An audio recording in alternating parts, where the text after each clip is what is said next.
Every time I start and the way it pounds in my ear, I'm like, yes. Like it's like a little bit of Love it. fired up right before I start. So welcome everyone back to my 32 fan series. So if this is the first episode that you're listening to, this is a series where I talk to one fan from all 32 teams across the board.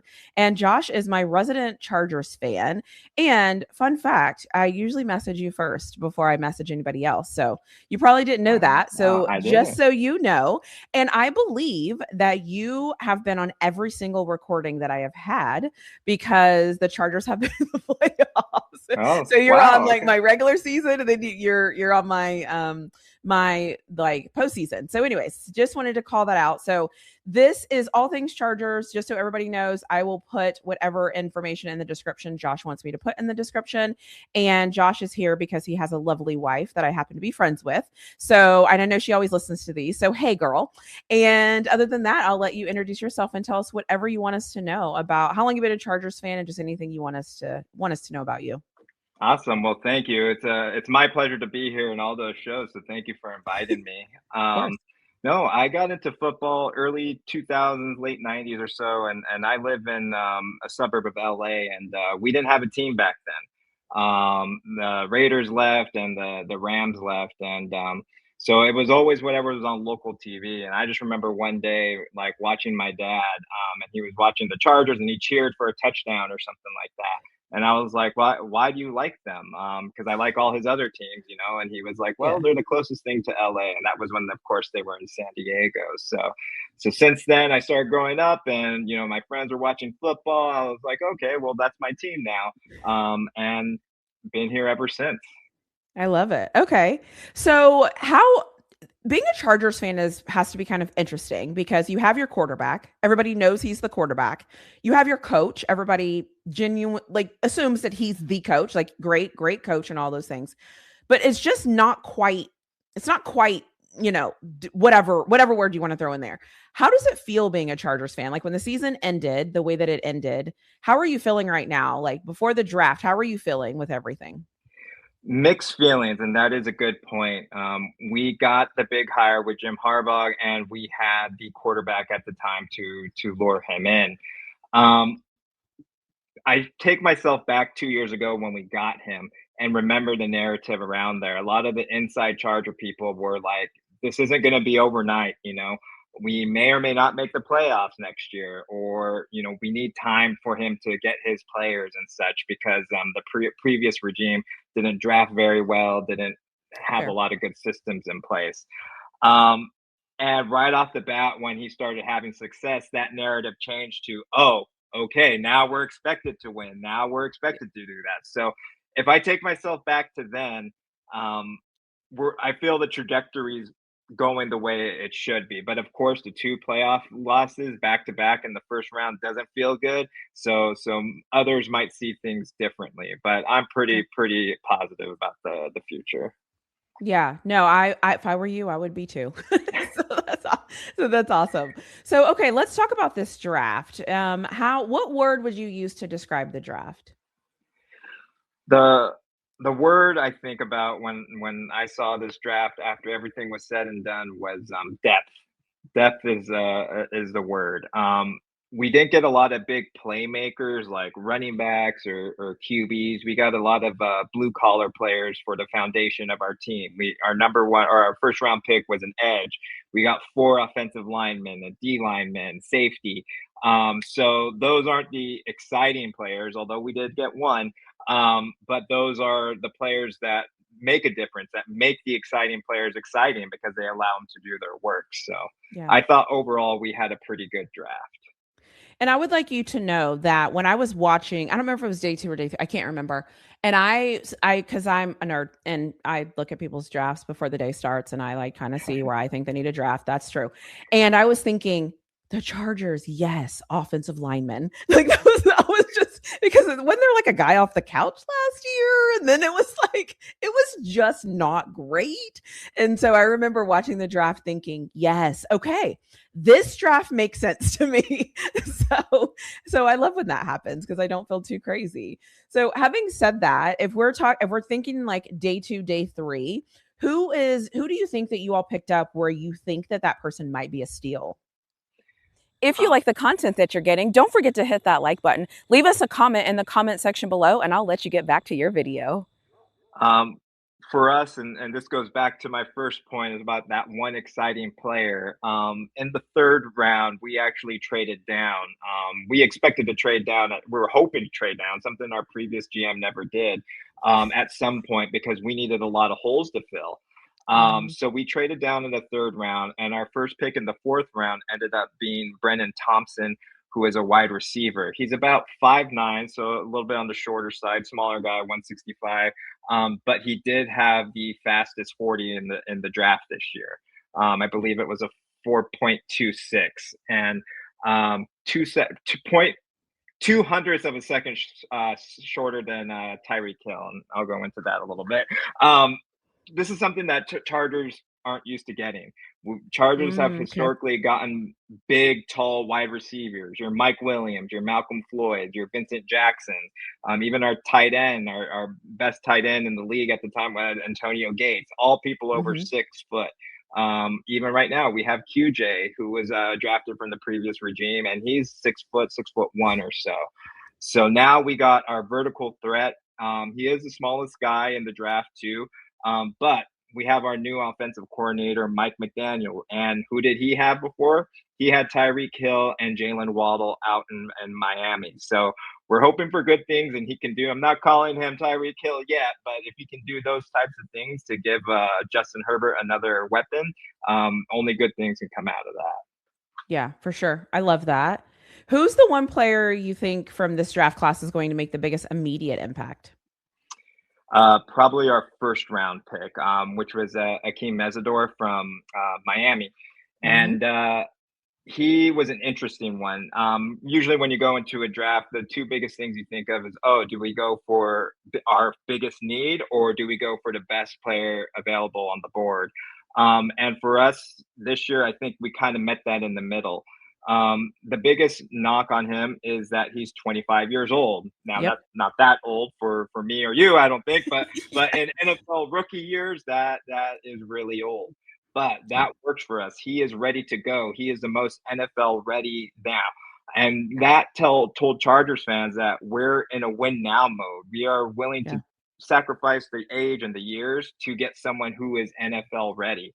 And Right. that was probably about our second biggest need, edge, because right now we only got our two guys, Khalil Mack and Thule there. So now we got a little bit more depth, and we got a nice three-headed monster, assuming everyone stays healthy. But he's ready to go in and hopefully start game one. Yeah.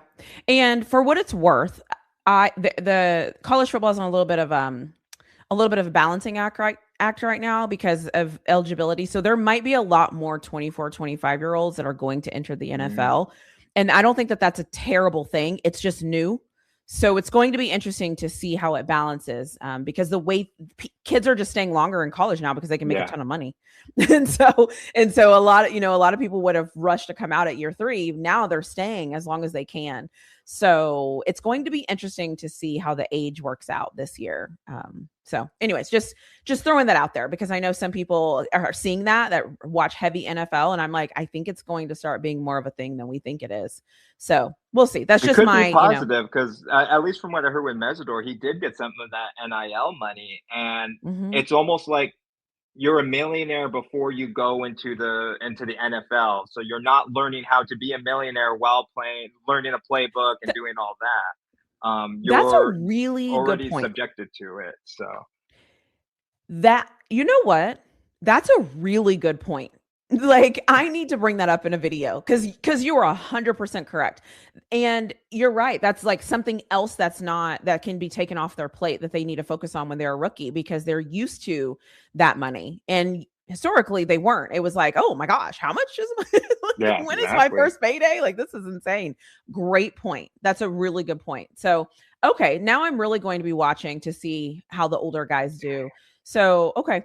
Is there a player on your team or is there a player that you feel like you all continue to pass on that you were just kind of like, that might haunt us? Like, he's right there. Why are we not taking him? And then he went to another team.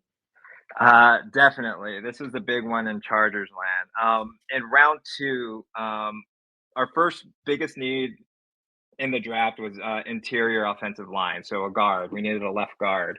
So in round two, when our pick was up, we had Emmanuel Pregnon from, I believe he's from Oregon, on the board, and he was the best available guard on a lot of pick boards and everything for in the second round when our turn was up.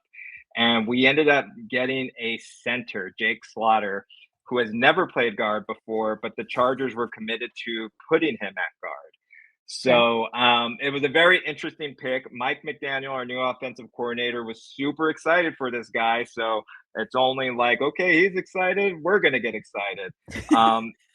Right, so Yeah. and then the third round came, and Emmanuel Pregnon was still on the board, and we traded down out of that third round, and he ended up going to Jacksonville. So, Yeah. Chargers went with a different strategy, I feel. So, I do like the depth that we got. We got like 6 offensive linemen in the total draft. But you know, it'll be interesting to see what he does in Jacksonville next year. I'll be watching a little bit. You and a lot of people, because he was one that I just knew coming out of Oregon. Is it Oregon? I think it's Oregon. I just like I knew he was going to go higher. So I don't know. Mhm. Maybe he didn't interview well. I don't know. Like something is weird there because I remember thinking like, how is he still on the board? I just thought that was weird. So Yeah, I've you heard that never know. before too. Never know. Yeah, some of these guys, you just never know what they said in those rooms. You're like, so okay. Well, let's talk a little bit about this team because, like I said before, I watch the Chargers. I feel like I watch them a lot because they're usually in the second half of the day. So it's usually like, oh yeah, like great, more football. Like who's playing who? And so, but this year I feel like they had a lot of primetime games, which that means like, come on, Chargers, like get it together. Like everybody's watching.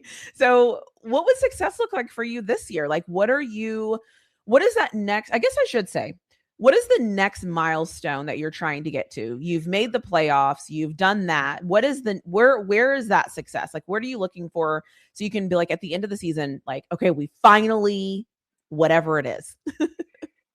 For a lot of Chargers fans, I think this is an easy question.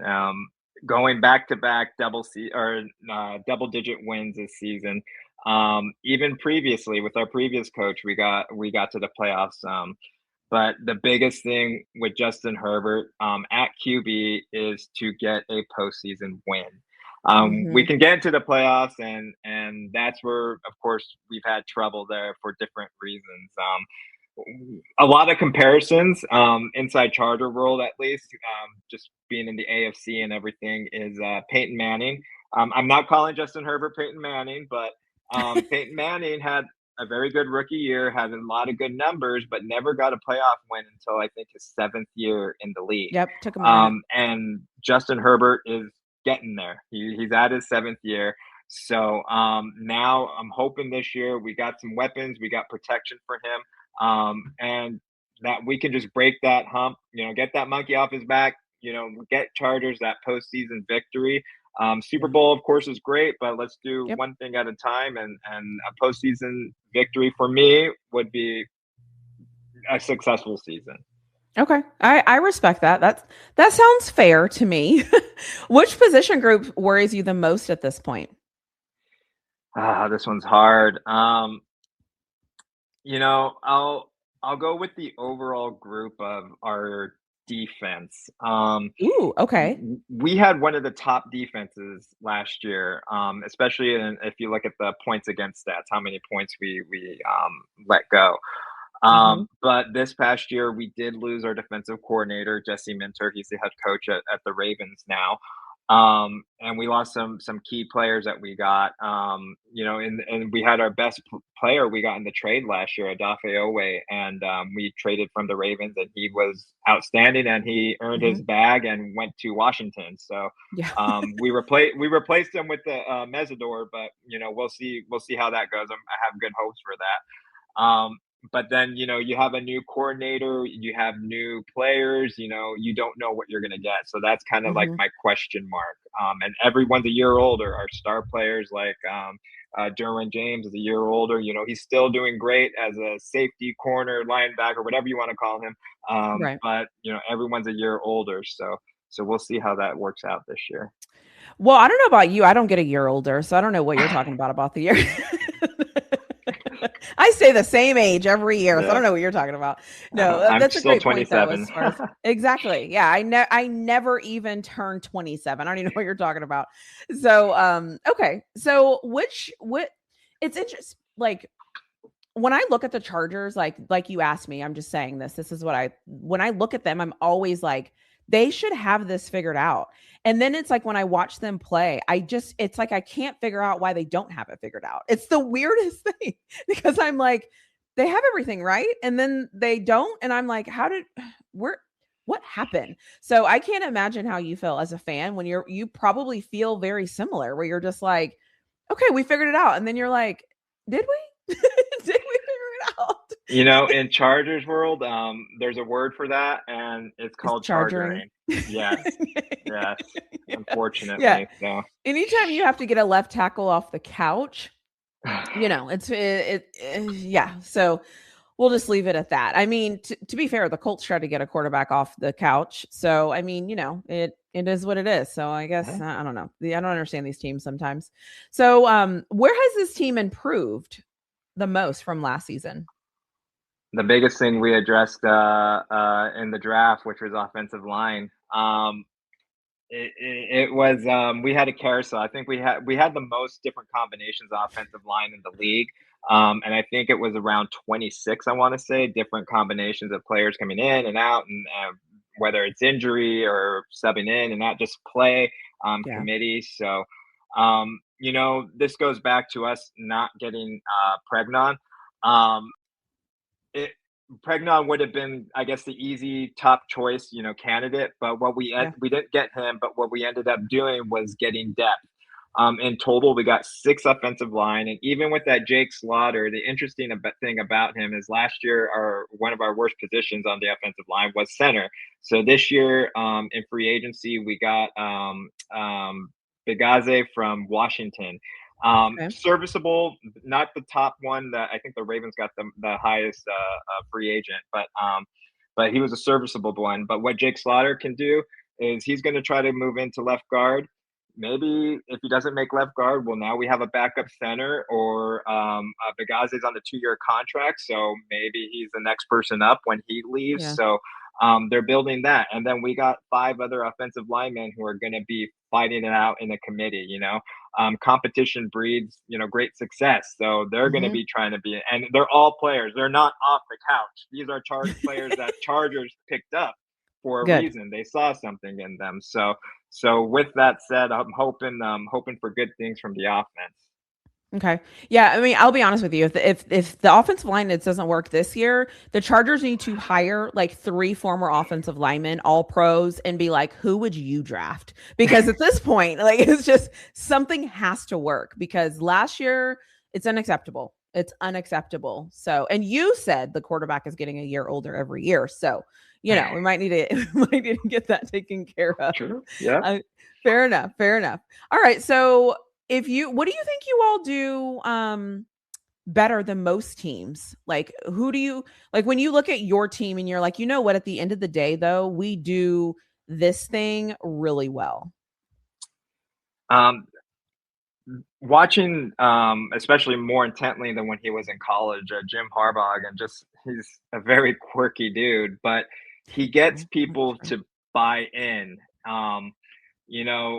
It's strange when you see a bunch of, big men in the locker room singing "He's a jolly good fellow" after every win, but they're bought in. They're buying into him and his culture. So, and with that, one thing I have noticed the last 2 years is being able to bounce back after a tough loss. Like, they can come back and win in a convincing manner. There wasn't any long stretches where it was like, oh, woe is me, we're losing. It's more of like, how do we figure it out and how do we bounce back? And that's something that I it's an intangible, but it's something that I notice. And hopefully this year, we lost in the first round in the playoffs. Can we bounce back from that? And that what gives me a little bit more confidence, seeing him, game to game, being able to bounce back. But let's bounce back season to season and come back and do it again and do it better, hopefully. I love it. And then the last question, did I ask you where you've improved the most from last season? Yes, that was the Okay. offense. The The offense, offense, right. adding the Okay. offensive Yeah. line. I have a question.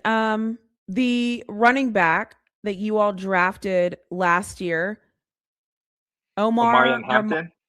did he come back this year? Yeah, sort of. He came Okay. back and then went back out, and then in the postseason he was active, but I believe he only played like 2 plays, so we knew he Okay. wasn't really good. I think in the offseason he ended up having surgery. So again, with the offensive line, like we got a running back from free agency. It wasn't a big name. Mm-hmm. It was like the third stringer from the Ravens, but Okay. they're expecting Keon Mitchell, I think. They're expecting big things from him. So we got a good committee back there. Kamani Okay. Vidal came and stepped up, and he was a pretty serviceable. So now with Amari and Hampton healthy, Kamani Vidal is a backup, and then we got the guy Keon Mitchell from the Ravens, and we're hoping, with a better offensive line, the interior, especially with the interior, that we can get some big Okay. plays from those folks. All right, I love that. Yeah, I just before the season started, I picked him and Travis Hunter to like have great seasons as rookies. Mm, Both of them I feel like got hurt like the same week or like yeah, one after yeah. another, and I'm like, are you kidding me? Yeah. So there's that. And yeah, anyways, I'll leave that where it's at. But Yeah. okay, cool. Let's go through the fun round a little bit here. So not coaching, quarterback confidence on a scale of 1 to 5. 1 being please get this quarterback out of here fast, to 5 being please never leave us. We're going to figure this out. I am at a 5. I know Okay. it's controversial. People don't see it with Herbert, but man, we when you watch him every day and every game, he does some amazing things. So we just got to give him that the team around him to excel even further. So I'll put that a 5. Fair. Okay. Coaching staff trust level from 1 to 5. This one, I'm gonna put as a 4. Um, Jim Harbaugh is a 4.5. I'll give him that. I don't know Okay. if you've seen the ESPN, or they're not supposed to give them out this year. They were supposed to be private, but they leak player report cards, what players think of Yep. their team.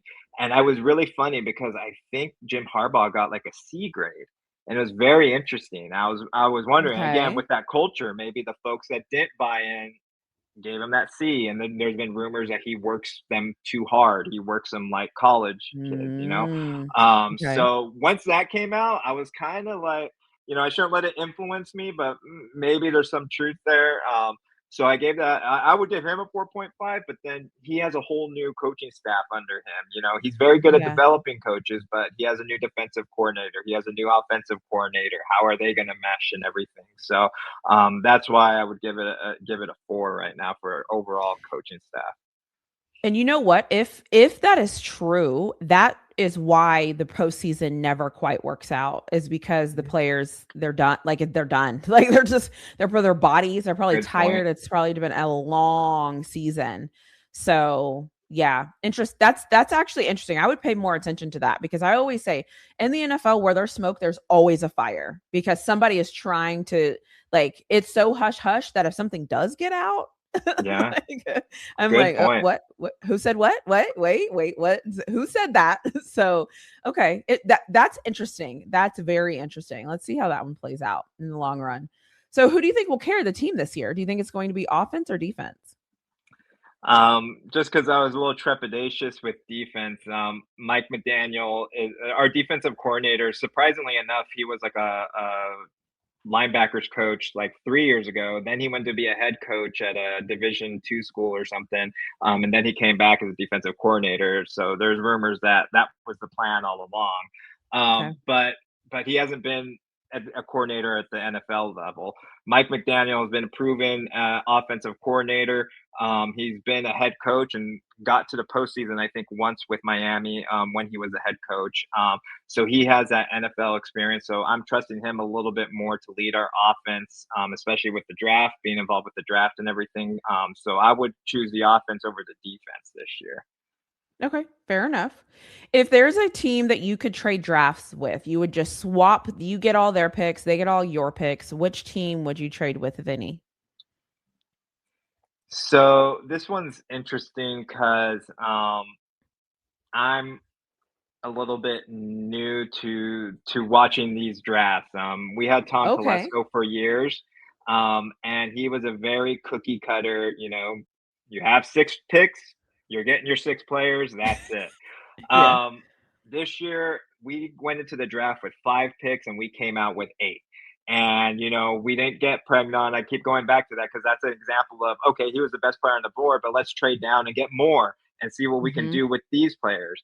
Horowitz has had success with some of his players he's drafted in the 4th and 5th round. So if Okay. you do all these dart throws for players that you see something in, if 2 or 3 stick, that's pretty solid. So with that 100%. said, I looked at all the drafts, and the Ravens, I believe, was interesting because they had 11 picks, which is crazy. How do you get 11 picks? And some call them, or people are calling us the Ravens West, because we have Jim Harbaugh. We were doing trades with John a lot when he was over there at the Ravens and stuff. And we have their assistant GM as our GM and stuff. So there's a lot of mutuality between those. But man, I didn't even look at the players. I was like 11 picks. Like if you get 4 of those right, like that's a good draft.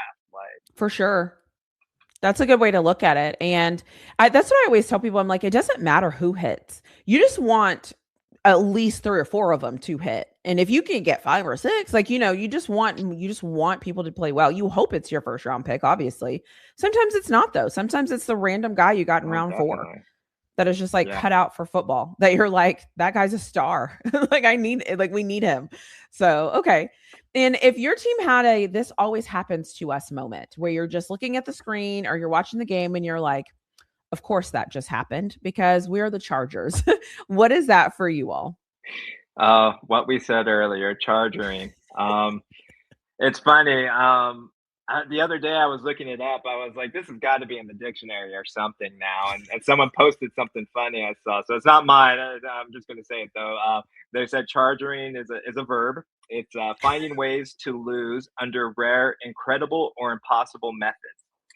So that is this has always happens. This is charging. If we're Okay. up by 3 in a playoff game, we're gonna be biting our nails and sweating it out because we're gonna be afraid of charging. So Yeah. Okay. Fair enough. Yeah. Well, maybe one day that will, will go away. Probably not. Probably not though. We'll see. And then the last question I have for you is if you could send a message to the team's GM or the team's owner, what would you say in your message? just at least for the last 2, well, he has a historical thing of being cheap, but the Spanos family is just spend more money. Even this year, if you look even just at the football side, we had the biggest Yeah. cap space, one of the top most cap space of any team, and we didn't spend anything. And even we spent like on a couple of players, 8 mil here, 10 mil here. And now we didn't pick up all the players in free agent or any players. We still have top cap space. We could still be filling holes and stuff, and maybe there's a plan down the line. But our owner has historically not been the most,